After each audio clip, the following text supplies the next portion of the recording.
성도 여러분, 평안하셨습니까? 지금부터 주일 오전 예배를 시작하겠습니다. 기도하고 시작하겠습니다. 하나님 아버지, 참으로 감사합니다. 이 악하고 험한 세상에서 성경대로 믿는 우리 부경 성경 진예교회 성도님들 지켜주시고 또 일주일간도 건강하게 지켜주셨다가 이렇게 또 하나님 앞에 영과 진리로 경배드릴 수 있도록 여건을 허락해 주셔서 감사드립니다. 아직 우한 폐렴으로 여러 가지 어려운 가운데 있지만 우리가 믿음을 잃지 않고 하나님 앞에 온전한 마음으로 나오고 있습니다. 우리 성도님들을 붙들어 주시고 또 오전 예배를 통하여 용기와 힘을 더하여 주시옵소서. 또 하시는 모든 생업에 하나님께서 축복을 해 주시고 무엇보다도 건강을 지켜주셔서 이 역병에 한 사람도 피해 당하지 않는 저희들을 되게 해 주시옵소서. 오늘은 또 주의 말씀을 증거하려고 합니다. 이 말씀 속에서 하나님의 참된 진리를 깨닫고 생명의 새로움으로 우리 모두가 살게 해 주시옵소서. 우리 주 예수 그리스도 이름으로 기도합니다. 여전히 우한 폐렴이 수그러들지 않고 심지어는 WHO에서 팬데믹을 선언을 했습니다. 그래서 3월까지는 온라인 예배를 계속하고 계속해서 추이를 살펴보도록 하겠습니다. 현재까지 성도님들이 특별히 아픈 데 없으시고 건강하게 하시는 생업에 종사하시고 계시다는 소식을 들었습니다. 무엇보다도 하나님께 감사를 드립니다. 앞으로도 계속 하나님의 은혜 가운데서 우리 성도님들이 사업도 원만히 잘 진행이 되고 건강하게 지내기를 기도합니다. 자, 그러면 오늘 오전 주일 예배는 하나님의 말씀 신명기 32장 8절에서 9절입니다. 그 부분을 먼저 읽겠습니다. 지극히 높으신 분께서 민족들을 그들의 유업으로 나누셨을 때 그분께서 아담의 아들들을 지키셨을 때 그분께서는 이스라엘 자손의 수에 따라 백성들의 경계를 정하셨으니 이는 주의 분깃은 그분의 백성이요 야곱은 그의 유업의 목임이라. 아멘. 자, 오늘의 설교의 제목은 천상의 하나님의 아들들이라는 제목입니다. 놀라운 은혜 11번째 설교입니다. 천상의 하나님의 아들들. 사람들은 유난히 슈퍼맨을 좋아합니다. 고대 신화들을 살펴보면 대부분 창세기 6장에 나오는 거인 이야기를 모조한 내용들입니다. 사람들은 이렇게 보통 사람보다 큰 괴력을 발휘하는 거인들이나 슈퍼맨을 좋아하는 것 같습니다. 현대인들도 예외가 아닌 것 같습니다. 최근 영화 중에는 엑스맨이나 슈퍼맨, 또 심지어는 원더우먼, 스파이더맨, 어벤져스, 그리고 해리포터 시리즈, 또 반지의 제왕의 간달프나 사우론 같은 초능력을 행하는 이런 슈퍼맨들이 영화에 들어갔을 때 사람들은 좋아하고 열광하는 것 같습니다. 그렇다면 성경은 이 보이지 않는 초능력의 영적 존재를 왜 우리에게 소개하고 있는가? 많은 사람들이 그것은 픽션으로 여기고 있어서 오히려 성경의 계시가 사실과 역사가 아닌 이야기거리로 잘못 오해할 수 있는 그러한 내용들을 성경은 가감없이 소개하고 있습니다. 이 초능력의 영적 존재들이 수없이 구약이나 신약에도 계속해서 소개되고 있습니다. 특별히 사도 바울은 더욱 이 영적 존재를 대항하여 우리는 싸워야 한다고 말하기도 합니다. 사도 바울이 소개하는 이 초능력의 존재는 정사들, 공중권세 잡은 자들, 이 세상의 어둠의 주관자들, 그리고 높은 곳에 있는 영적 악이라고 말하고 있습니다. 그래서 우리는 신앙생활을 온전히 하기 위해서도 이 초월적인 영적 존재들에 대해서도 몰라서는 안 되는 것입니다. 성경은 엘로힘으로 표현되는 신들에 대해서 자주 말씀합니다. 엘로힘은 보통 명사입니다. 야훼는 하나님을 지칭하는 고유 명사이지만 엘로힘은 보통 명사입니다. 히브리어로 엘 플러스 로힘 해서 복수형으로 되었는데 이것을 문맥에 따라서 어떤 경우에는 하나님으로 번역하고 어떤 경우에는 신들로 번역하며 또 심지어는 어떤 경우에는 죽은 자들의 혼으로 번역하기도 합니다. 이만큼 엘로힘이라는 히브리어 용어는 여러 가지로 사용될 수 있는 보통 명사입니다. 이렇게 됐을 때 하나님의 아들들을 성경은 하나님의 아들들 곧 신들이라고 했을 때 이 하나님의 아들들로 소개하는 이 영적 존재에 대해서 우리는 주목을 해야 합니다. 오늘의 말씀은 천상에 존재하는 하나님의 아들들의 정체를 살펴봄으로써 하나님께서 왜 그들을 이 가족적인 용어인 하나님 아들들이라는 표현을 썼을까에 대해서 생각하려고 합니다. 욥기 1장과 2장에서는 하나님의 아들들이 와서 주 앞에 서는 장면이 소개되고 있습니다. 그것은 어전해임에 불명합니다. 그런데 거기에 사탄도 참석하고 있는 것을 볼 수가 있습니다. 또 38장에서는 세상이 창조되는 그 현장에 이 새벽별이라고 이름하는 이 하나님 아들들이 함께 참여하여 노래하고 하나님과 함께 기뻐했다고 말하고 있는 것입니다. 뿐만 아니라 하나님의 아들들이라는 표현은 천상의 존재뿐만 아니고 지상의 사람들에게도 때에 따라서 붙여주기도 합니다. 아담은 하나님의 형상을 따라 그 모양대로 창조하셨다고 말씀하셨는데 하나님을 닮은 존재라는 뜻이죠. 이것은 곧 하나님의 아들이라고 말해도 과언이 아닙니다. 누가복음 4장에는 그 족보를 올라가 보면 결국 아담 위에 하나님이 아버지로 되어 있습니다. 따라서 아담은 하나님의 아들입니다. 그는 지상에 있는 존재이기에 지상에 있는 하나님의 아들이 되는 셈이죠.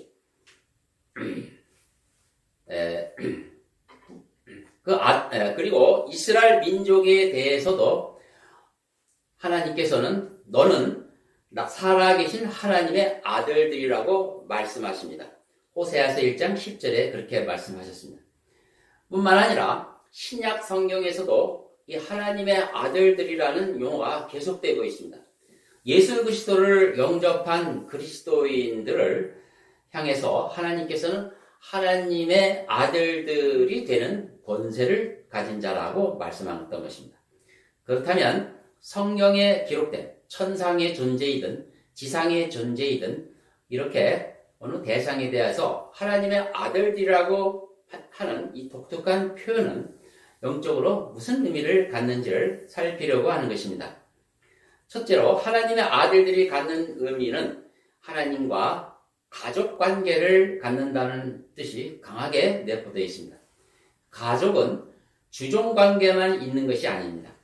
서로 사랑하며 용서하는 운명 공동체적 관계를 가지고 있습니다.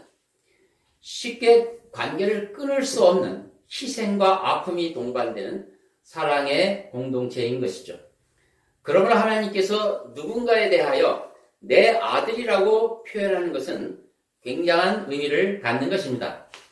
저는 많은 설교를 통해서 하나님과 우리 그리스도인은 부모와 자식의 관계라고 여러 번 증거한 바가 있습니다. 이 성경이 증언한 바를 그대로 문자적으로 받아들인다면 우리의 신앙생활은 큰 용기와 활력을 얻을 수가 있을 것입니다. 그런데 천상의 어떤 존재에 대해서도 하나님께서 그러한 표현을 사용하셨다는 사실입니다. 하나님과의 가족 관계가 비단 하나님과 사람 사이만뿐만 아니라 천상의 존재들에게도 있다는 뜻입니다. 그러므로 하나님은 가족을 갖고 계신 것입니다. 그리고 하나님은 이 세상을 경영하고 계시는데 그들과 함께 경험한다는 사실을 우리는 새로운 이해를 가져야 하는 것입니다. 서로 사랑하며 존경하고 신뢰하는 위임의 관계가 형성된 것이죠. 그런데 하나님은 완전하신 분이기에 바로 하나님의 일을 같이 하려면 100% 순종하는 관계가 있어져야 합니다. 여기서 문제가 생기는데 만약 그 하나님의 일만을 위해서 사람들이랑 혹은 천사들에게 하나님이 명령한 것은 무조건 100% 순종할 수 있는 그런 존재로 만드셨다면 어떻게 될까요? 그것은 마치 로봇에 지나지 않는 것입니다. 하나님께서는 그런 것을 원하지 않으시고 그 아들들에게 자유의지라고 하는 필수적인 인격적 요소를 주신 것입니다. 독립성을 주신 것입니다. 다시 말해서 그러한 결정권조차도 하나님과 같은 권한을 부여해 주셨다는 뜻입니다. 만약 사람들 사이에 사랑하는 관계에서 서로 싫어할 수 있는 권리가 없다면 과연 그 상대를 사랑할 수 있겠는가? 이 의문은 바로 풀리게 되는 것입니다. 하나님께서는 천상의 아들이나 지상의 아들이나 항상 가족처럼 함께 지내신다는 그분의 뜻을 우리는 살필 수가 있습니다. 그리고 하나님은 자신의 뜻을 펼쳐나가실 때 그들과 함께 하시기를 기뻐하신다는 것입니다. 따라서 그들이 자유의지를 가지고 하나님에게 충성한다면 하나님이 얼마나 기뻐하실까요? 그래서 바로 이것 때문에 하나님은 기뻐하시고 서로 그 풍성함을 나누시는 것입니다. 하나님께서 그 아들들과 함께 동역하신다는 뜻은 하나님께서 능력이 부족해서가 아닙니다. 모든 것을 하나님이 전부 하실 수도 있고 다른 존재들은 그저 지켜만 볼 수도 얼마든지 있습니다. 그러나 하나님은 그런 것을 원하지 않은 것이 분명합니다. 그래서 비록 실수가 있고 온전치 못하더라도 천상이나 지상이나 하나님의 아들들을 그분의 일에 끼워 넣으셔서 이끌어 가시는 것입니다. 여기에는 많은 것을 감수하셔야만 하는 것들이 있는데 그것을 성경 내내 하나님은 기꺼이 감수하고 계심을 우리는 알게 되는 것입니다. 이렇게 될 때 그것이 마침내 하나님의 뜻대로 이루어졌을 때 하나님은 영광을 받는 것이고 또 그에 동참하는 모두가 함께 기뻐할 수 있는 것이고 이것이야말로 하나님을 온전히 영광 돌리고 찬양할 수 있는 근거가 되는 것입니다. 바로 그래서 하나님과 그의 아들들 사이는 이러한 운명적 관계가 맺어질 수밖에 없는 것입니다. 두 번째로 성경은 천상의 하나님 아들들에 대하여 무엇라고 증거하시는지 살펴보도록 하겠습니다. 그들은 여러 군데서 설명이 되어져 있는데 새벽별 혹은 천사라는 이름으로 표현되고 있습니다. 욥기 38장 7절에 보시면 이런 말씀이 있습니다. 언제 새벽별들이 함께 노래했으며 하나님의 아들들이 모두 기뻐서 소리쳤느냐. 이것은 하나님께서 직접 욥에게 강론하시는 내용인데 그분이 세상을 창조하는 그 광경에 이 새벽별들이 참여했고 하나님의 아들들이 동참했다는 뜻입니다. 여기서 새벽별은 별 중에서 가장 밝은 별을 의미합니다. 그러니까 새벽에 동력 쪽에 별 하나가 크게 나타나는데 그것이 바로 새벽별인 것이고 굉장히 밝습니다.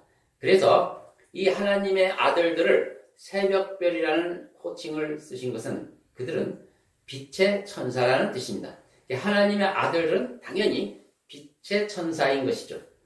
이들은 하나님의 어전회의에 참여할 수가 있습니다. 자, 욥기 1장 6절에서 12절을 한번 살펴보도록 하겠습니다. 욥기 1장 6절입니다. 12절까지 제가 읽어보겠습니다. 하루는 하나님의 아들들이 와서 주 앞에 섰고 사탄도 그들 가운데 왔더라. 지금 어전회의에 하나님의 아들들이 모였고요. 사탄도 함께 참여하는 것이 보입니다. 7절.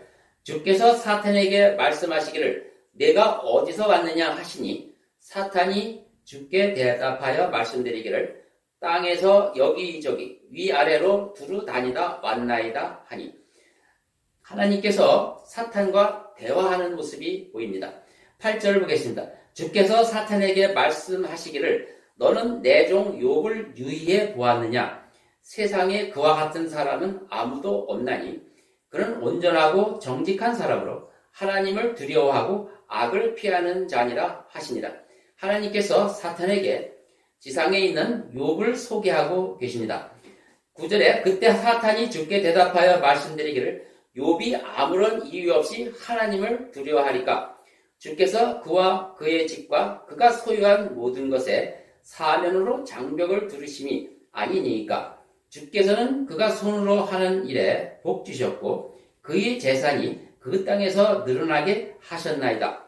그러나 이제 주의 손을 내밀어 그가 소유한 모든 것을 쳐보소서. 그리하시면 그가 주를 정면으로 저주하리라 하더라. 참으로 놀라운 것은 이 사탄은 하나님에게 불만스러운 이야기를 건네는 것입니다. 또 불순한 의도를 가지고 도리어 하나님에게 이의를 제기하는 것입니다. 여기에 대해서 하나님은 결코 불쾌함을 나타내 보이지 않으시고 그대로 사탄의 말을 받으셔 응답하십니다. 12절을 보겠습니다. 주께서 사탄에게 말씀하시기를 보라 그가 소유한 모든 것이 내 권세에 있으나 다만 그의 몸에는 내 손을 대지 말라 하시니 사탄이 주의 면전에서 물러가니라. 여전히 사탄은 뭔가 합법적인 권한을 가지고 있는 것이 분명합니다. 바로 욥기 2장에서도 똑같은 장면이 나오는데 욥에게 한 가지 허락을 한 이후에 다시 회의를 소집한 내용입니다. 이 부분을 전부 읽지는 않고요. 3절만 읽어보겠습니다. 여기에 또 이런 말씀을 하십니다. 주께서 사단에게 말씀하시기를 너는 내 종 욥을 유의해 보았느냐? 세상에 그와 같은 사람은 아무도 없나니 그는 온전하고 정직한 사람으로 하나님을 두려워하고 악을 피하는 자니라. 내가 나를 움직여 그를 대적하도록 하여 까닭없이 그를 파멸시키려 하였으나 그는 아직도 그의 완전함을 굳게 붙잡고 있느니라. 여기서 놀라운 사실은 사단이 불순한 의도로 하나님을 대적함에도 불구하고 하나님은 그거에 대해서 중지시키고 벌하시지 않았다는 사실입니다. 여기서 하나님께서 이 천상의 아들들과 사탄을 포함한 그들과의 회의에서 이 회의의 분위기가 매우 자유스럽고 자신의 의견을 마음껏 펼칠 수 있는 곳이라는 사실을 우리는 확인할 수가 있는 것입니다. 자, 뿐만 아니라 또 다른 어전 회의도 그와 비슷한 상황이 있음을 알 수가 있는 것입니다. 한 구절을 더 살펴보겠습니다. 열왕기 22장입니다. 열왕기상 22장 19절을 보겠습니다.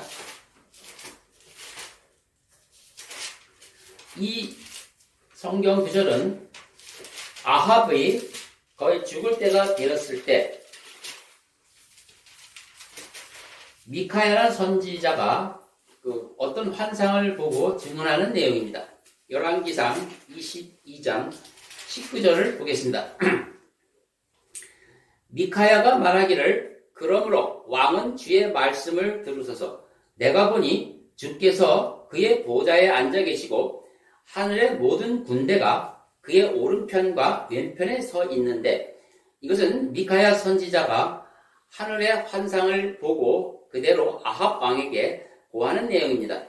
여기에 하나님 좌우에 하늘의 모든 군대가 서 있다고 말했습니다.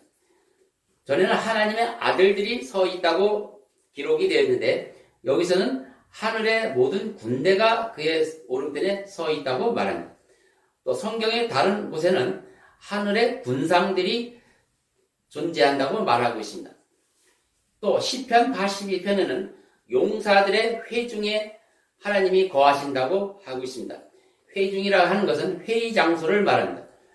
어디에서는 용사들이라고 하고, 어디에서는 하나님의 군대라고 하고, 또 어디에서는 하늘의 군상들이라 하며, 또 다른 데서는 하나님의 아들들이라고, 그리고 천사들이라고 말을 하는 것입니다. 또 다니엘서는 그들을 통치자라고도 표현하고 있습니다. 분명히 이들은 천상에 있는 매우 독특하고 중요한 존재임이 분명합니다. 이 회의 속에서 살펴보면 하나님께서 누가 아합을 설득시켜 라못 길르앗에 올라가게 하겠느냐 하고 회의 주제를 내놓습니다. 이때 여럿이 자유롭게 의견을 내고 있습니다. 충분한 토의가 진행되는 과정이 소개되고 있습니다. 그런데 누가 한 영이 아합을 자기가 책임지고 설득시키겠다고 자신의 명예를 걸고 나섭니다. 그래서 하나님께서는 그 이유를 물어보시니 자기가 거짓말하는 영이 되어 선지자들의 입에 들어가서 그를 설득하겠다고 하는 것입니다. 바로 이 선상의 회의는 욥기 1장에서 보는 것보다 오히려 더 자유로운 분위기인 것입니다. 여기서 우리는 하나님의 아들들은 이처럼 하나님 앞에서 많은 재량권을 갖는 존재라는 사실을 확인해야 합니다. 노아의 후손들이 하나님을 대적하고 바벨탑을 쌓는 사건이 발생했었습니다. 그때 하나님께서는 이렇게 말씀하십니다. 창세기 11장 7절을 보시면, 가자, 우리가 내려가서 거기에서 그들의 언어를 혼란시켜 그들이 서로 말을 알아듣지 못하게 하자. 여기서 중요한 것은 우리라는 표현입니다. 지금까지 많은 주석가들은 하나님이 우리가 라고 말할 때는 삼위일체 하나님이라고 해석을 합니다.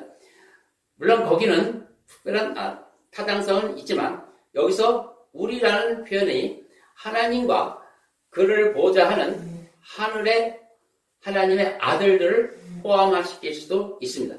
이 문맥은 오히려 삼위일체 하나님 중에 어느 분이 또 다른 분에게 대화하는 거라기보다는 하나님께서 이 천상의 존재들과 함께 그 바벨탑 현장을 내려가자고 제안하는 것과 같이 들립니다. 여기서 우리라고 하는 표현이 좀 더 아들들을 포함한다는 내용이 오히려 바람직한 이유는 신명기 32장 8절 9절에 나와 있는 것입니다. 오늘 본문은 바로 그것을 이야기하고 있습니다. 다시 한번 본문을 보겠습니다. 본문을 다시 보면 8절에 신명기 32장 8절에 이렇게 기록되어 있습니다. 지극히 높으신 분께서, 바로 하나님을 말하는 거죠. 민족들을 그들의 유업으로 나누셨을 때 하나님께서 노아의 후손들을 왜 나누셨을까요? 그들은 흩어져서 하나님의 노아에게 명령한 하나님의 명령을 수행하라고 했음에도 불구하고 하나님을 거역하고 오히려 흩어짐을 면하자고 말하는 것입니다. 바로 그것 때문에 하나님은 그들을 민족들로 나누는 것입니다. 바로 언어를 혼잡게 함으로써 그들의 어쩔 수 없이 민족들이 나눠지는 것입니다. 또 이어서 그분께서 아담의 아들들을 분리시켰을 때, 그러니까 아담의 아들들을 이렇게 분리시키는 작업을 하셨다는 것입니다. 그분께서는 이스라엘 자손의 수에 따라 백성들의 경계를 정하셨으니 하나님께서는 아담의 후손들을 한 민족으로 두지 않으시고 여러 민족으로 나누시고 그들이 어느 지역에 경계를 두고 거기서 살게 하시도록 했다는 것이죠. 이때 그 민족들을 관리하는 그 관리자를 여기서 하나님의 아들들로 세우신 것입니다. 9절에 이는 주의 분깃은 그분의 백성이요 야곱은 그분의 유업의 몫이니라. 그렇습니다. 그래서 하나님께서는 이 민족들을 나누어 그 하나님의 아들들에게 관리하도록 하셨습니다. 하나님께서는 자신의 일을 이처럼 그 아들들에게 맡기시는 것을 종종 볼 수가 있습니다. 창세기 10장, 즉 11장의 그 느므롯 사건 이전에 창세기 10장은 노아의 후손들의 부족이 쭉 소개되고 있는데 그 부족들의 수를 세어보면 정확하게 70부족이 됩니다. 그런데 이스라엘 자손의 수에 따라 민족을 나누었다고 하는데 이스라엘의 이 당시에 이스라엘 자손은 존재하지도 않은 상태였습니다.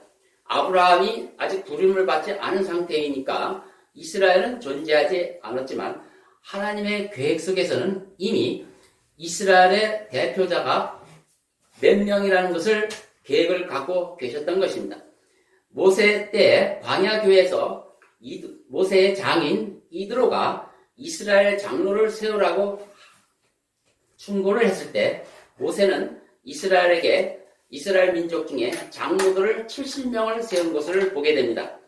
그리고 또 예수님께서도 이스라엘 전역에 왕국 복음을 전파하라고 하셨을 때 70명의 제자들을 세우셔서 그 일을 하신 것을 우리는 알게 됩니다.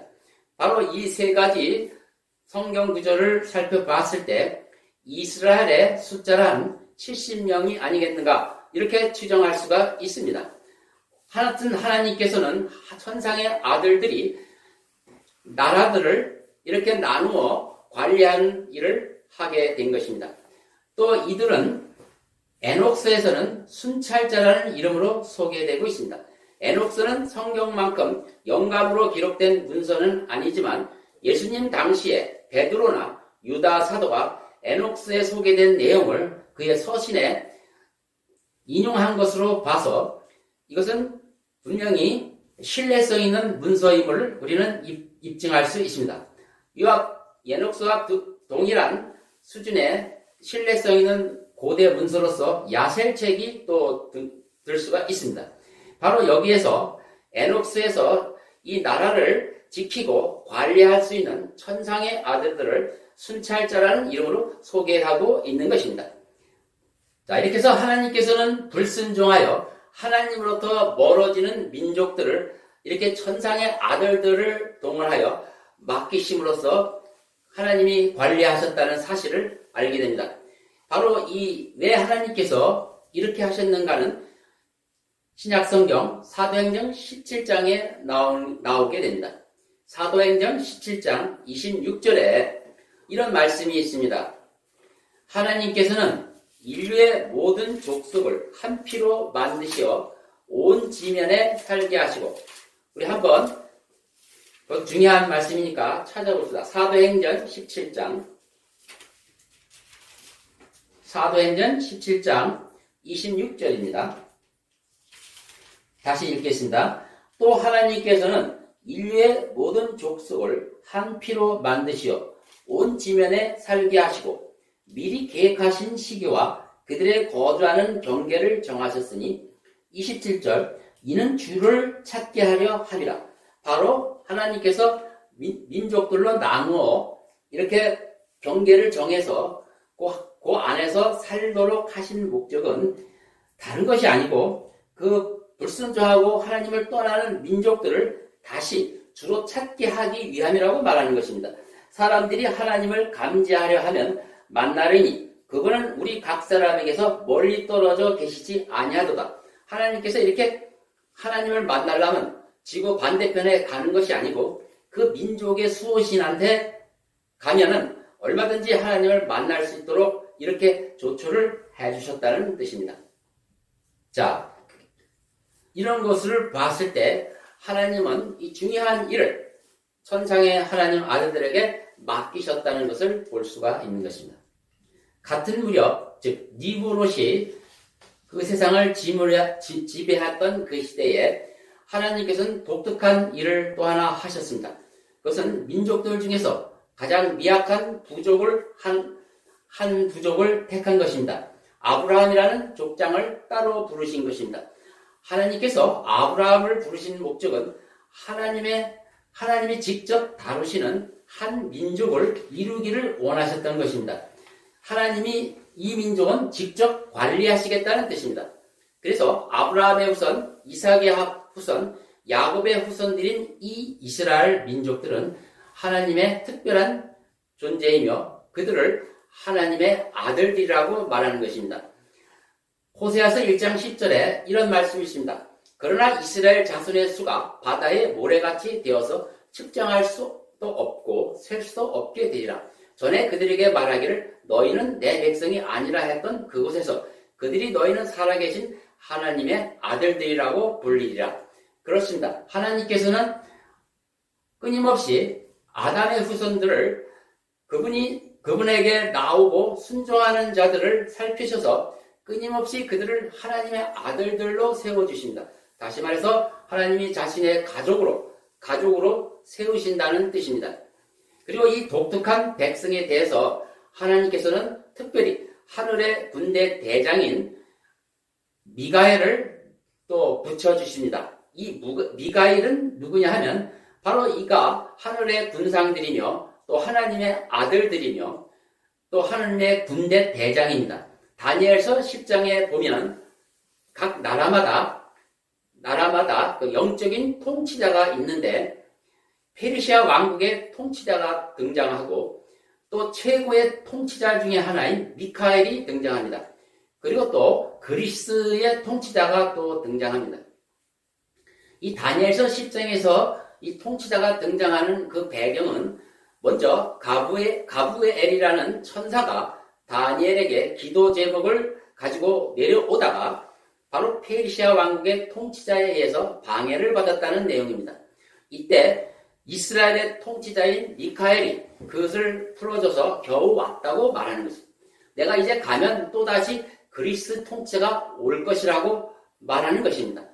바로 이렇게 말하면서 이 가브엘이 마지막으로 이런 말을 합니다. 이러한 일들에 나를 지지해 줄 자는 너희 통치자 미카엘 외에는 아무도 없느니라.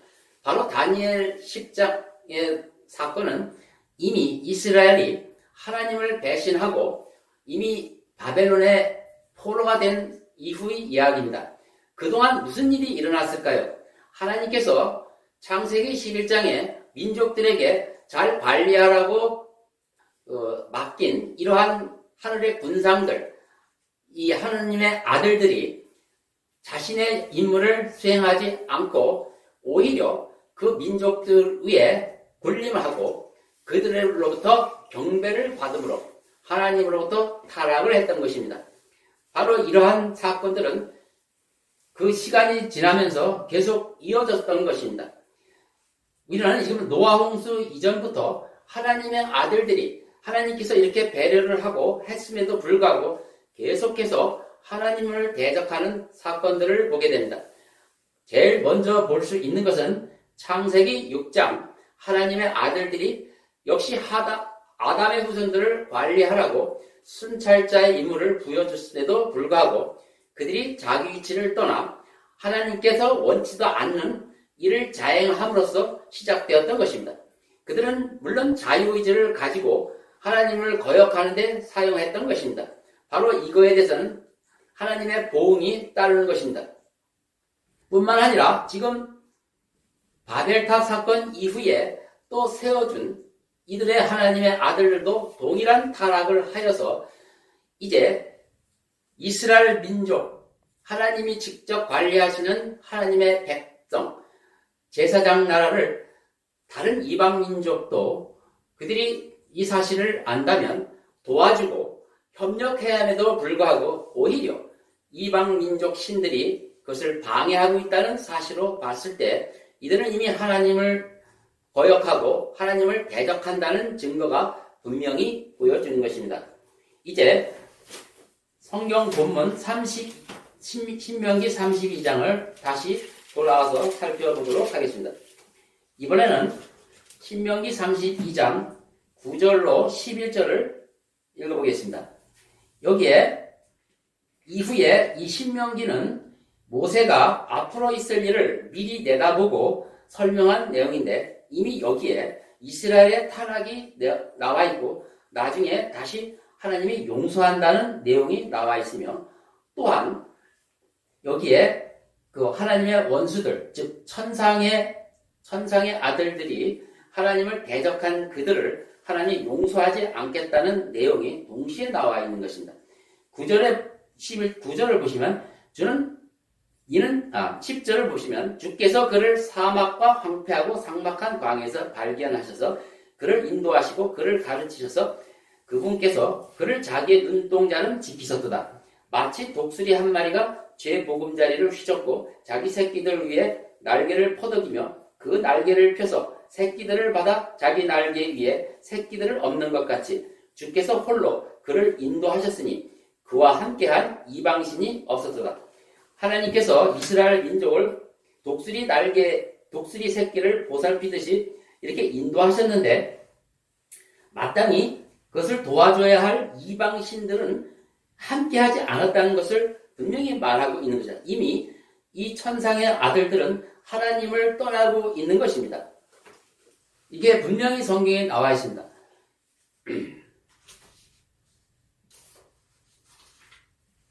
하나님은 항상 가족관계를 이루고 하나님과 순종하는 자들과 기쁨을 나누기를 원하십니다. 그러나 이 천상의 아들들은 하나님의 그 뜻을 반역하여 오히려 자기들이 그 지상의 민족들로부터 경배를 받은 것입니다. 그렇기 때문에 구약은 우상 숭배가 그렇게 기승했던 것입니다. 그래서 하나님은 한 개인의 도덕적인 일탈에 대해서는 관용을 베푸셨지만 그들이 우상을 숭배하는 것에 대해서는 결코 그분은 관용을 베푸지 않는 것을 볼 수가 있습니다. 이러한 그 민족마다 천상의 영적 존재가 그 나라를 지킨다는 사실은 일반 사람들도 상식적으로 알고 있습니다. 바로 다윗이 이런 일을 겪었습니다. 사무엘상 26절에 다윗이 사울의 그 특공대 체포조에 쫓겨다니다가 더 이상 도망갈 길이 없었습니다. 그래서 필리스타인으로 넘어가면 되는데 결코 다윗은 그 필리스타인 땅으로 가려고 하지 않고 차라리 사울에게 호소를 합니다. 호소를 하면서 이렇게 얘기합니다. 그러므로 이제 내가 청하오니 내 주 왕께서는 당신의 종의 말을 들으소서. 만일 왕을 격동케 하여 나를 치라 하시니가 주시라면 주께서 제물을 받으시리이다. 그러나 이것이 사람의 자식들이라면 그들은 저주를 받으리니 이는 그들이 오늘 나를 주의 유업에 거하지 못하도록 몰아내고 말하기를 가서 다른 신들을 섬기라 하였기 때문이니다. 다시 말해서 다윗을 쫓는 것은 이방 나라로 나가라고 하는데 다윗의 생각은 자기가 이스라엘 땅을 벗어나면 이방 신을 지배하는 그 신 지배에 들어가는 것이고 그러면 자기는 신을 바꿔야 되는 건데 나는 죽으면 죽었지 신을 바꾸지 않겠다는 고백을 사울에게 호소를 하는 것입니다. 사울은 그것에 대해서 호소를 듣고 그때 다윗을 살려줍니다. 이처럼 구약시대 성도들은 민족마다 영적 존재들이 있어서 그들을 수호하고 그가 하나님 타락하지 않으면 하나님을 도울 것이지만 그가 타락했으면 자신이 우상신이 되어서 경배를 받는 그런 모양새를 갖는 것인데 성경은 전부 그들이 즉 천상의 아들들이 하나님을 다 떠났다는 것으로 말하고 있는 것입니다. 자, 여기서 제가 하나님의 아들들을 이처럼 상세히 소개하는 이유는 하나님께서는 어떤 방식으로 그 인격자들을 다루시고 그들을 얼마나 오래 참으신가, 그의 의로우심과 은혜로우심으로 인도하시는가를 살피려고 하는 것입니다. 이 불순종한 천상의 아들들의 결말은 시편 82편에 나와 있습니다. 한 구절을 더 보겠습니다. 이들은 이렇게 멸망을 당합니다. 시편 82편 1절부터 읽겠습니다. 시편 82편입니다. 하나님께서는 용사들의 회중 가운데서 서 계시며 그런 신들 가운데서 판단하시는도다. 너희가 여기 보면 용사들의 회중 가운데서 서 계신다. 어전회의를 말하는 것이고 신들 가운데서 판단하시는 분이다. 소개가 되어 있습니다. 2절 너희가 언제까지 불공평하게 판단하며 언제까지 악인들의 낯을 용납하겠느냐. 지금부터 하나님께서 그 어전회의에 참여하는 그 용사들, 즉 하나님의 아들들에 대해서 책망하고 계시는 것입니다. 그들이 민족을 맡겼더니 그가 불공평하게 판단하고 오히려 악인들의 낯을 용납하고 선인들을 핍박한다고 말하는 것입니다. 가난한 자와 아비 없는 자를 보호하고 고난한 당한 자와 궁핍한 자에게 정의를 베풀라. 가난한 자와 궁핍한 자를 구해내고 그들을 악인들의 손에서 풀어주라. 바로 천상의 아들들에게 하시는 말씀입니다. 그들은 알지도 못하고 깨닫지도 못하며 암흑성에서 행하나니 땅의 모든 기초가 흔들린도다. 이 지상의 백성들, 즉 하나님의 자녀들은 잘 모른다는 것입니다. 6절 내가 말하기를 너희는 신들이며 너희 모두는 지극히 높으신 분의 자손들이라. 그러나 너희가 사람들처럼 죽게 될 것이며 통치자들 중의 하나같이 쓰러지리라 하였도다. 오 하나님이여 일어나시어 땅을 판단하소서. 이는 모든 민족들이 주의 유업이 될 것임이니라. 그리고 8절의 놀라운 이야기는 이 민족들이 결국 주의 유업이 될 것이라고 말씀하는 것입니다.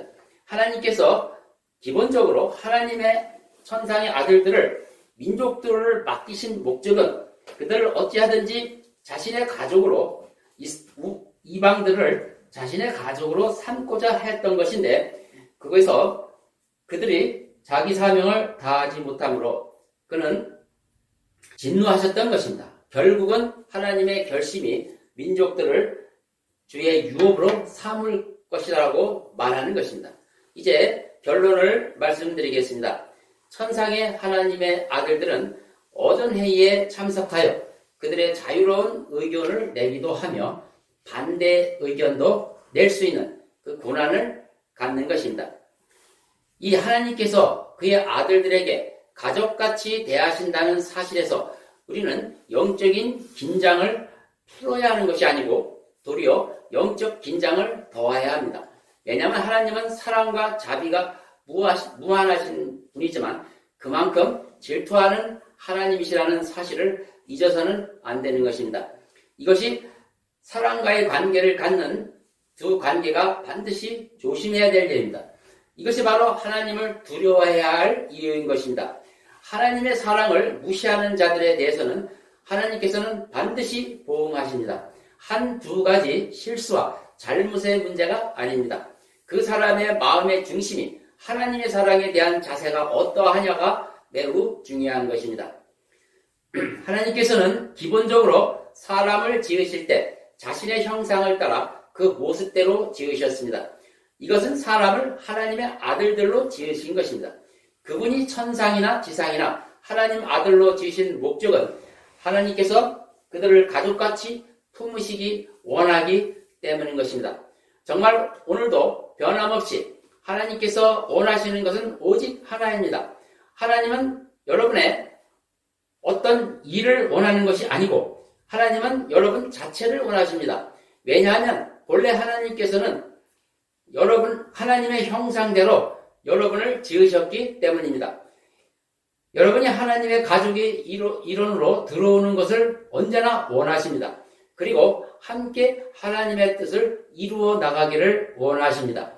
오늘은 이제 천상의 존재인 하나님의 아들들을 통하여 하나님께서 어떻게 자신의 일을 이끌어 가시는지를 살펴보았고 바로 인간들의 부족함을 하나님께서 온전하게 이루시기 위해서 참된 하나님의 아들이신 제2위 되시는 예수 그리스도를 통하여 온전케 해주셨음을 우리는 잘 알고 있습니다.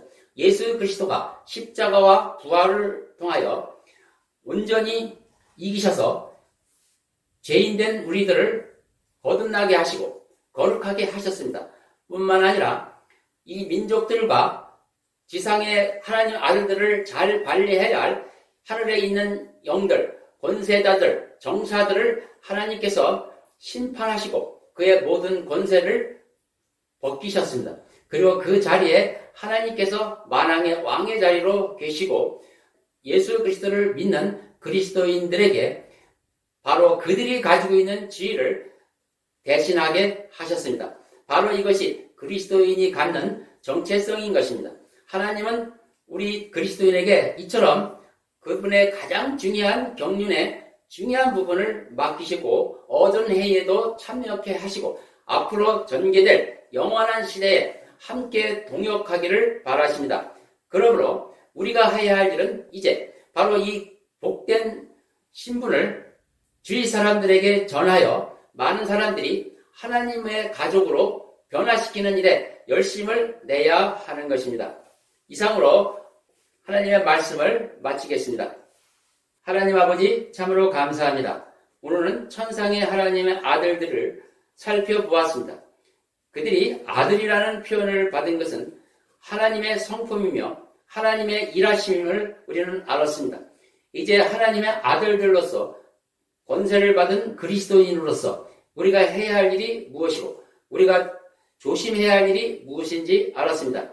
그리스도인이라면서 우리가 우상을 숭배하고 세상을 사랑하며 이런 생활을 한다면 하나님의 진노를 받을 수밖에 없습니다.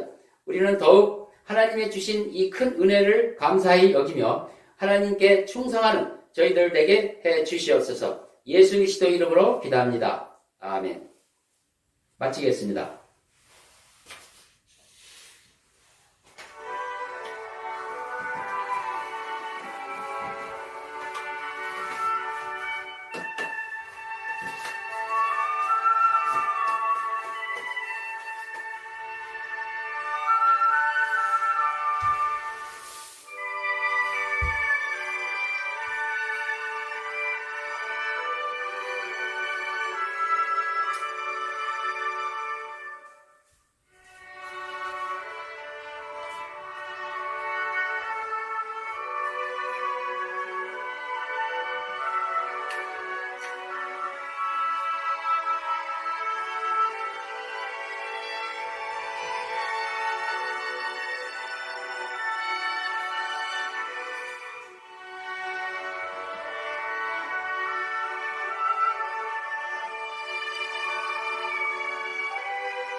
지금부터 주일 오후 예배를 시작하겠습니다. 오늘 오후 예배는 로마 카톨릭 2단 교리에 대해서 계속 살펴보도록 하겠습니다. 네 번째 시리즈 강의인데 오늘은 하늘의 여왕에서 성모 마리아까지라는 제목으로 살펴보도록 하겠습니다. 먼저 성경 말씀은 요한계시록 17장 1절로 5절까지입니다. 요한계시록 17장 1절부터 5절 다 같이 찾아보겠습니다. 찾으셨으면 제가 받들어 읽겠습니다. 또 7 호리병을 가진 7 천사 가운데 하나가 와서 나와 대화하며 말하기를 이리 오라. 많은 물 위에 앉은 그 큰 창녀의 심판을 내게 보여주리라. 땅의 왕들도 그녀와 더불어 음행하였고 땅에 사는 자들도 그녀의 음행의 포도주에 취하였도다 라고 하고 그가 나를 영안에서 광야로 이끌어 가니라. 또 내가 보니 한 여자가 주홍빛 짐승 위에 앉아 있는데 그 짐승은 하나님을 모독하는 이름들로 가득하고 7 머리와 10 뿔을 가졌더라. 또 그 여자는 자주색과 주홍색 옷을 입고 금과 보석과 진주로 장식하고 손에는 금잔을 가졌는데 그 잔은 가증스러운 것들과 그녀가 행한 음행의 더러운 것들로 가득 찼더라. 그녀의 이마에 한 이름이 기록되어 있는데 신비라, 큰 바벨론이라, 땅의 창녀들과 가증한 것들의 엄이라고 하였더라. 아멘. 자, 오늘 내용은 계속해서 파워포인트로 설명해 드리겠습니다. 이 사파는 이 다니엘이 지은 바벨론 릴리전에서 제가 발췌한 내용을 말씀드립니다. 자, 먼저 바벨론에서 섬기던 여신 세미라미스가 어떻게 변천되어 있는지를 살펴보도록 하겠습니다. 세상에 알려진 모든 여신들의 원뿌리는 이 세미라미스로부터 시작됐음을 말씀드립니다. 가장 분명한 특징은 그는 사랑의 여신으로 알려지었습니다. 그리고 이 사랑은 여러 형태로 띠고 있으며 그런데 이 사랑의 본질은 모두 좋은 것이 아니다. 음란한 부분이 들어있는 것입니다. 세미라미스의 사랑은 세상에 매춘을 가져오게 되었습니다. 또 이 바빌론 나라에서 다른 이름, 즉 이난나와 이시타르로 숭배되어 있는 이 사상은 기본적으로 사람들에게 번영을 가져온다는 그러한 종교적 개념을 내품고 있습니다. 그래서 그들은 종교의식 속에서 매춘부와의 의식을 통해서 풍성한 열매를 얻는다는 그런 이상한 의식을 갖게 된 것입니다. 이 변태적인 모습의 숭배는 계속해서 많은 나라에 퍼지게 되었습니다. 또 이 바벨론에서는 시간이 좀 지나면서 점점 그 여러 가지 사상들을 주입하기에 이르러서 그 그림에는 림롯을 입음으로 인하여 그 여신이 림롯과 같은 강한 이미지를 부여하기에 이르렀습니다. 또 스메르 왕국에서는 이 세미라미스를 악마의 여왕으로 변신시켰습니다. 그 좌우에 부엉이를 동반한 이러한 그 악한 마녀로 변신된 이 여신이 숭배되었는데 이것은 에레시카르나 릴리트 또는 릴루로 불리기도 합니다. 참고로 여기 여신의 그림을 보면 최근에도 이러한 모양을 따서 여러 상품이나 혹은 사탄 숭배자들이 이 형상을 숭배하는 경우도 우리가 볼 수가 있습니다. 또 가나안 지방에 내려와서는 이 세미라미스가 전투를 잘하는 전쟁의 여신으로 또 숭배받기도 합니다. 이는 이스타르라는 이름으로 숭배를 하고 있는데 여기 그림에서 본 것처럼 사나운 짐승을 잡는 화살을 가진 여신으로 묘사되고 있습니다. 또 이 바빌론 종교는 이집트로 내려와서 이시스라는 새로운 이름으로 변신이 됩니다. 그래서 이시스는 이집트 사람들이 섬기는 여신이 됩니다. 뿐만 아니라 그 이시스의 거울에 비치는 그 거울의 이미지도 하나의 신적인 이미지를 덧붙임으로 인하여 그 이시스의 자매 여신이 또 생겨나게 되는 것입니다. 그 거울 안에 있는 이시스의 그 형상은 네프티라스라는 이름으로 또 섬기게 됩니다. 이 거울 여신 네프티스라는 또 남편을 또 세웠는데 그 남편이 바로 이집트에서 경건한 셈을 악한 괴물로 변신시킨 바로 셋을 남편으로 여기고 그렇게 신을 섬기게 됩니다. 또 이 세미라미스 여신은 그리스에 와서는 아프로디테로 알려지고 사람들이 그를 숭배하게 됩니다. 이 사랑의 여신은 그리스에서 이난나 또는 이스타르, 아스테르테 이런 식으로 불려지기도 합니다. 또 한편 그리스에는 이 여신을 활 쏘는 여신으로 또 숭배를 하고 있습니다.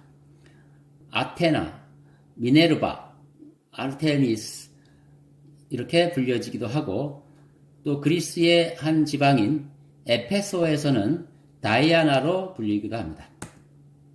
더 나아가서 그리스 헤카테인에서는 또 전혀 다른 모습의 여신으로 변신하게 되는데 이는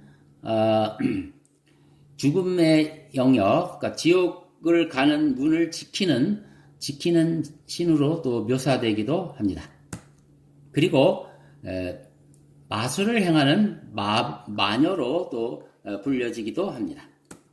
성경에 바울이 에베소에 가서 복음을 전가하고 있는데 에베소 사람들은 다이아나 여신을 매우 깊게 숭배하고 있었습니다. 바로 이 다이아나가 에베소까지 내려와서 세미라미스가 이렇게 변화된 여신의 모습인데 그런 초승달을 상징하는 활을 들고 있으며 또 활을 쏘는 여인으로 묘사되고 있습니다.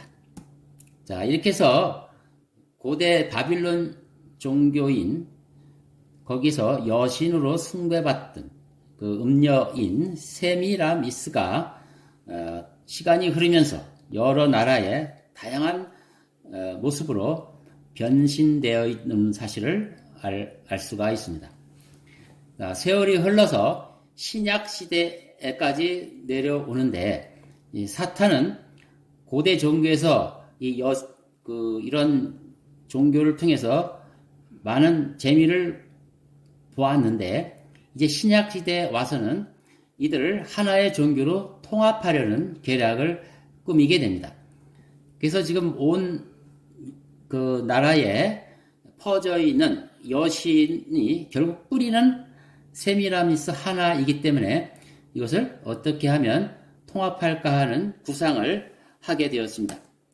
그래서 그런 차에 콘스탄틴 대제가 로마의 종교를 기독교로 선포한 이후로 그 기회를 잡습니다. 그래서 로마의 가장 막강한 세력을 이용하여 그들이 정복한 여러 부족과 나라의 종교를 하나의 종교로 통합하기에 이르렀는데 그게 가능한 것은 그들이 섬기는 모든 그 종교들이 결국 신비의 바벨론 종교에서 나온 것이기 때문에 그것을 하나의 소위 기독교라는 이름으로 통합함으로써 그것이 가능하게 되었던 것입니다. 자, 이렇게 해서 세미라미스가 결국 로마 카톨릭이 섬기는 죄 없는 영원한 처녀성을 갖는 성모 마리아를 섬기는 마리아 숭배 사상으로 변질되고 있음을 알 수가 있습니다. 이렇게 해서 처음에는 바빌론의 세미라미스가 시간을 흐르면서 수메르 왕국에서는 릴르로 바뀌었다가 가나안 나라에서는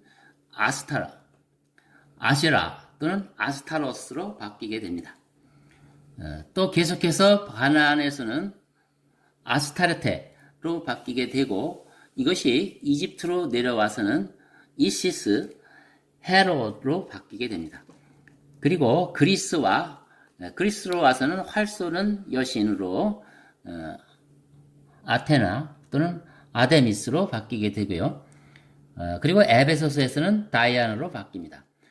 그리고 이제 비로소 로마 카톨릭에서 영원한 처녀성 마리아로 바뀌게 되는데 결국 이 마리아는 세미라미스임이 분명해졌습니다. 이제 사탄은 마지막 음모를 꾸미는데 이제 마지막 때 성모 마리아가 결국 모슬렘을 기독교로 개종시키는데 결정적인 역할을 할 것으로 예견하고 있습니다. 이 다양하게 바뀐 변종 바벨론 종교를 콘스탄틴을 계기로 해서 사탄은 로마 카톨릭이라는 단일 종교로 통합하려는 데 성공한 것입니다. 계시록의 창녀교회가 역사 속에 바로 등장하게 된 것입니다. 이것은 사도 요한에 의하여 계시록 17장에 분명히 그 정체를 폭로하게 되었습니다. 오늘 본문을 읽은 계시록 17장에서는 그것이 분명히 나와 있습니다. 다시 본문을 보시면 일곱 호리병을 가진 일곱 천사가 이 정체를, 이 창녀를, 정체를 이렇게 드러내는데 마지막 때 예수님이 오셔서 이 큰 창녀를 심판하리라고 예언하고 있는 것입니다.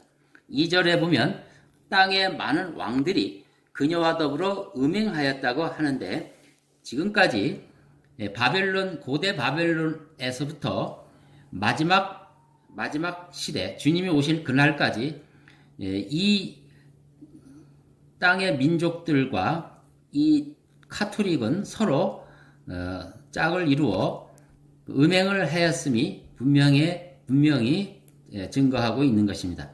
땅의 왕들도 그녀와 더불어 음행하였고 땅에 사는 자들도 그녀의 음행의 포도주에 취하였도다 하였고 하였습니다.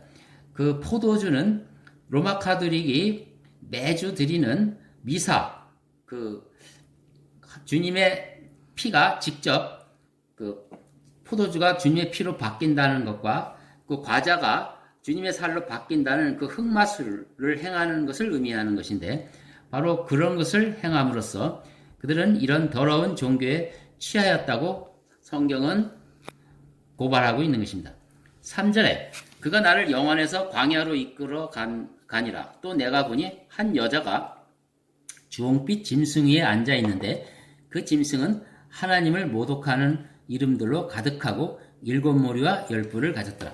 마지막 때 이 로마 카톨릭은 적그리스도와 연합을 한다는 말씀이 있는 것입니다. 4절에 또 그 여자는 자주색과 주홍색 옷을 입고 금과 보석과 진주로 장식하고 손에는 금잔을 가졌는데 그 잔은 가증스러운 것들과 그녀가 행한 음행의 더러운 것으로 가득 찼더라. 사실 서양사를 지배하는 로마 카톨릭 교회사는 성경대로 믿는 사람들을 죽이고 그가 사실상 바벨론 종교를 기독교인 양 거짓으로 만들어 지금까지 음행을 저질렀던 역사인 것입니다. 그래서 성경에는 5절에 그런 신비로 고발을 하였고 큰 바벨론이라고 하였으며 땅의 창녀들과 가장한 것들의 엄이라고 말하는 것입니다. 세미라미스가 창녀 출신이며 그가 종교를 만들어서 모든 권력을 자기 손아귀에 쥐었던 것처럼 로마 카톨릭도 동일한 그 길을 가고 있는 것입니다. 자, 여기서 사탄의 음모는 이제 계속해서 아직 해결되지 않는 그 급진적인 모슬렘을 카톨릭으로 바꾸는 그 일을 사탄은 시작했습니다. 기독교의 가장 적대적인 모슬렘마저도 이제 마리아를 이용하여 호의적으로 바꾸는 일을 그가 했던 것입니다. 원래 이 모슬렘은 본래 없었습니다. 그 당시에 AD 9세기 정도까지는 아라비아에 수많은 부족들이 360여 가지의 각자의 신들을 섬겼었는데 이것을 알라라는 유일 단일신 통일하게 된 것입니다. 이때 이 모슬렘을 일으키게 된 그 근원은 로마 카톨릭이었는데 이들에게는 원래 모슬렘은 아주 호전적인 종교로 여성에 대해서는 그 멸시하며 적대적인 자세를 취해 있었는데 로마 카톨릭은 그러나 유일하게 성모 마리아를 숭배할 수 있는 그런 교리를 그의 코란에 넣었던 것입니다. 본래 이들은 여신을 섬기지 않는 자들이었는데 사탄은 그들을 여러 가지 상징으로 그 유혹을 했습니다. 그래서 사탄은 달신인 신, S-I-N, 신을 고안해내고 360여 가지의 여러 가지 신들은 결국 바로 이 신이다. 그래서 그것을 알라라는 이름으로 그 아라비아인들의 종교를 하나로 통합시켰던 것입니다.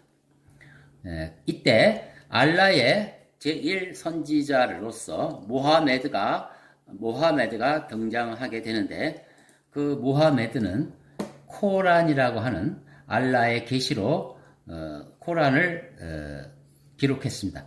이 코란은 소위 자신을 천사 가브리엘이라고 하는 어떤 악마가 마음에게 주어진 환상을 적은 책입니다. 이 급진적이고 사나운 종교는 로마 카톨릭이 아주 적절히 잘 이용하는 종교였는데 결국 성경대로 믿는 사람들을 죽이거나 또 적절히 사용하는 사냥개 역할을 해왔던 것입니다. 근데 이 코란 안에는 훗날을 위해서 기독교와 관련된 몇 가지 거짓 내용을 적어 넣었는데 심지어 예수가 알라를 섬겼다는 거짓말도 적어 놨습니다. 무엇보다도 사탄은 널리 퍼져 있는 마리아 숭배 사상, 즉 하늘의 여왕 숭배 사상을 이용하여 모슬렘을 친카톨릭화하려고 시도하였습니다. 코란과 하디스에는 마리아가 결혼하지 않는 처녀라고 기록해 놓았고 그래서 로마 카톨릭 교리와 공통적인 교리를 심어 놓았습니다. 그리고 그녀는 죄가 없으며 완전함에 도달한 여인이라고 그 코란에 말하고 있습니다. 또한 모하메드의 딸인 파티마라는 실제 인물을 이용하여 이들은 그 급진적인 모슬렘을 친카톨릭화하는데 계략을 꾸몄습니다. 이 코란에는 모하메드의 딸이 락원에서는 마리아 다음으로 가장 높은 신분의 여인이라고 말함으로써 이 모슬렘을 마리아와 깊은 관계가 있도록 만들어 놓은 것입니다. 19세기에 들어서 파티마라는 기적을 사탄이 일으킵니다. 그 이유는 이제 비로소 모슬렘을 로마 카톨릭과 결합시키려는 시도였습니다. 포르투갈에 나타난 그 환상들, 해가 그러니까 마리아상을 중심으로 밝은 해 같은 것이 나타나는 기적들을 많은 사람들 앞에 보임으로 인해서 그 기적이 파티마의 기적이라고 홍보함으로써 드디어 마리아가 그 모슬렘을 개종하는 데 결정적인 역할을 하는 것으로 사람들에게 비추게 한 것입니다. 이 파티마의 기적이 있은 후 아그레다라는 그 수녀는 이렇게 말합니다. 악기들에 대한 마지막 시대의 마리아의 능력은 매우 눈에 띄게 될 것입니다. 마리아는 이방인들과 모하메드인들에 대한 그리스도의 통치를 연장시킬 것입니다. 결국 마리아가 중보자 역할을 한다는 의미로서 그는 기적을 본 감상으로 그런 말을 했던 것입니다. 또한 추기경인 펄턴 신이라는 추기경은 무슬림이 결국 기독교로 그리고 그 방식으로 전환될 것입니다. 무슬림을 소환하여 하나님의 어머니를 숭배하는 것이 될 것이라는 말을 했습니다. 이처럼 파티마 기적을 이용하여 마리아가 무슬림 종교를 이끌고 있도록 그런 계략을 만들어 놨던 것입니다. 그래서 현재도 무슬림은 카톨릭에 대해서 상당한 호의를 보이고 있는 것이 사실입니다. 이렇게 해서 이 고대로부터 있었던 세미라미스 여신 숭배 사상은 마지막 때까지 사탄이 가장 유용하게 사용하는 도구가 되었기 때문에 이 사실을 요한계시록 17장에는 이렇게 고발하고 있는 것입니다. 5절에 그녀의 이마에 한 이름이 기록되어 있는데 신비라 큰 바벨론이라 땅의 창녀들과 가증한 것들의 어미라고 하였더라. 이렇게 고발하였던 것입니다. 이 종교는 너무나 깊이 오래전부터 이루어졌고 너무나 많은 변신이 계속되었기 때문에 성경은 신비의 바벨론 종교라고 말하는 것입니다. 그래서 이것을 큰 바벨론이라고 말씀하는 것입니다. 이렇게 해서 성경에는 이 큰 바벨론인 창녀와 또 실제적인 적그리스도의 본 모습인 짐승이 결합하여서 마지막 때 대환란에 이 세상을 지배하는 종교 세력으로 등장하는 것입니다. 계시록 17장 3절에 그 내용이 나와 있습니다. 그가 나를 영안에서 광야로 이끌어 가니라. 또 내가 보니 한 여자가 주홍빛 짐승 위에 앉아 있는데 그 짐승은 하나님을 모독하는 이름들로 가득하고 7머리와 10뿔을 가졌더라. 그러니까 이 슈퍼 내추럴인 적그리스도 사탄이 육화되어서 사람으로 나타난 이 적그리스도가 로마 카톨릭과 깊이 연계되어서 자신의 일을 도모한다는 내용입니다. 이제 마지막으로 결론을 말씀드립니다. 사탄은 세미라미스를 이용하여 여러 형태의 변종 여신을 양산해 왔습니다. 또 신약 시대에는 이 뿌리가 하나인 고대 종교들을 통합하는 작업을 했는데 그것이 바로 로마 카톨릭으로 흡수하는 작업이었습니다. 로마 카톨릭은 모슬렘이라는 급진적 종교를 만들어 사냥가 역할을 하여 성경대로 믿는 순수한 하나님의 사람들을 핍박하였는데 즉 로마 카톨릭이 스스로 피를 묻히지 않고 모슬렘의 손을 통하여 교회를 핍박하였었는데 이제 마지막에는 그들을 이제 로마 카톨릭 안으로 통합하려는 시도를 하게 됩니다. 그래서 파티마 귀족 그리고 마리아 여신의 눈에서 피눈물이 나는 기적 이런 것을 동원시켜서 그들은 하나의 종교 로마 카톨릭으로 통합하려는 시도를 하는 것인데 그 배후는 모두 사탄이 조종하는 것입니다. 이 계시록의 큰 바벨론이 짐승과 더불어 등장할 것이라고 예언이 되고 있습니다. 그래서 이제 마지막 때는 예수 그리스도께서 그들의 음란함과 가증함을 심판하실 것입니다.